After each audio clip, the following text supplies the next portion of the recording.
Hello बच्चों, ये JMN 2022 का क्वेश्चन है 28 जुलाई शिफ्ट 1 का। The equation of current in a purely inductive circuit is 5 sine देखिए करंट का इक्वेशन है ये 5 sine into 49 pi T minus 30। If the inductance is 30 milli henry then equation for the voltage across the inductor will be voltage across inductor. Okay, देखिए इसमें inductor के across voltage पूछा है आपसे।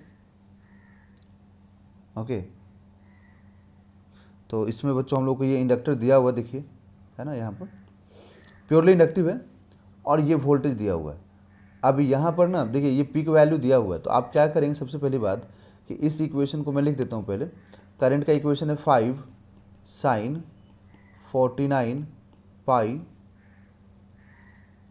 T minus 30। Okay, 30 degree. तो सबसे पहले ना आप यहाँ पर एल निकालिए, सॉरी एल दिया हुआ है तो आप ओमेगा निकालिए। एल कितना दिया हुआ है वो भी लिख लेते हैं, क्योंकि इसमें वैल्यूज़ बार बार ऊपर जाकर चेक करना पड़ेगा, तो उससे पहले आप यहाँ लिख लीजिए।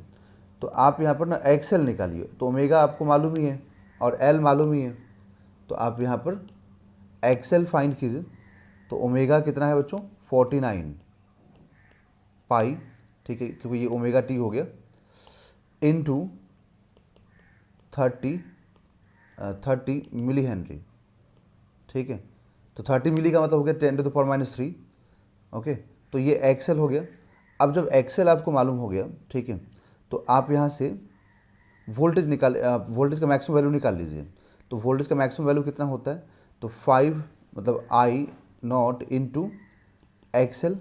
तो यहाँ से आई नॉट कितना है 5 है, ठीक है, और एक्सेल कितना आ जाएगा 49 pi into 30 into 10 to the power -3। Milli का मतलब यही होता है, तो ये हो जाएगा 150। ओके, और ये 49, तो 49 pi into 150 into 10 to the power -3।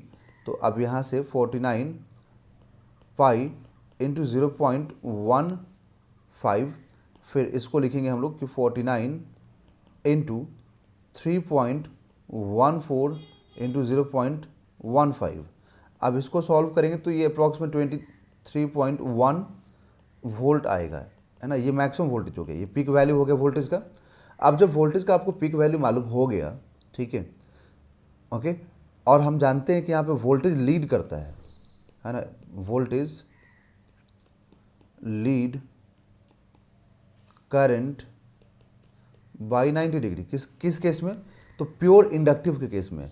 हम जब भी प्योर इंडक्टिव की बात करेंगे यहाँ पर, क्योंकि प्योरली इंडक्टिव है ये, तो इस केस में हमेशा ध्यान रखिए कि वोल्टेज लीड करता है करंट को 90 डिग्री से। मतलब वोल्टेज लीड करेगा, मतलब ये हुआ कि यहाँ पर करंट, तो यहाँ पर वोल्टेज का इक्वेशन, ठीक है, तो ये 90 से लीड कर जाएगा। तो मतलब ये हुआ कि वोल्टेज और इसके बीच में फेज डिफरेंस कितना होना चाहिए, तो हम लोग क्या लिखेंगे यहाँ पर कि phase difference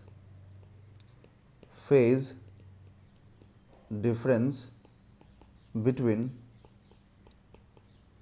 voltage and current is 90। ठीक है, और वोल्टेज लीड कर रहा है। ओके, तो अब देखिए, अब यहाँ पर हम लोग बोलेंगे कि फेज डिफरेंस मान लीजिए इसका हो गया करंट का, आई बोल देता हूँ, ठीक है। ओके, तो ये हम लोगों को, एक मिनट रुकिए, वोल्टेज का लिख लेते हैं पहले, वोल्टेज का इतना, और ये हो गया करंट का। ओके, और ये होना कितना चाहिए था अपने को 90 मालूम होना चाहिए था फेज डिफरेंस, ठीक है। तो अब अगर फेज डिफरेंस 90 मालूम होना चाहिए, तो हम लोग वोल्टेज का फेज डिफरेंस निकाल लेते हैं, और करंट का फेज डिफरेंस, सॉरी वोल्टेज का फेज निकाल लेते हैं। करंट का फेज तो कितना दिया हुआ -30, तो आप करंट का यहाँ पर पुट कर दीजिए, ठीक है, तो करंट का -30 पुट कर दीजिए। ओके, और इन दोनों का ही डिफरेंस तो 90 के बराबर होना चाहिए था। तो सोचिए यहाँ से फिर क्या अपने को मिलेगा, ये तो +30 हो गया ना, तो उधर जाके माइनस हो जाएगा। तो यहाँ पर जो वोल्टेज आया, वोल्टेज का जो फेज आया वो 60 आया, ठीक है, वो भी पॉजिटिव में आया, मतलब आपको ऐड करना पड़ेगा। तो आप इक्वेशन क्या लिखेंगे वोल्टेज के लिए, देखिए V0 into sine omega T plus 5 voltage लिखेंगे, ठीक है। तो V0 तो हम लोगों ने फाइंड किया 23.1, ठीक है, ओमेगा आपने को मालूम ही है 49 पाई है, ठीक, इंटू टी, प्लस वोल्टेज यहाँ मालूम हो गया 60 है, तो 60 डिग्री, ठीक है। तो इक्वेशन हम इसको इक्वेशन पूरा मालूम हो गया यहाँ पे 23.1 into sine 49 pi T plus 60, ठीक है, देखते हैं ऑप्शन में। तो ऑप्शन में एक ही ऑप्शन मुझे दिख रहा है, ठीक है, जहाँ पर ये सब कुछ है 23.1 sin 49 पाई टी प्लस 60। तो ऑप्शन नंबर 4 मतलब option number D is the right answer.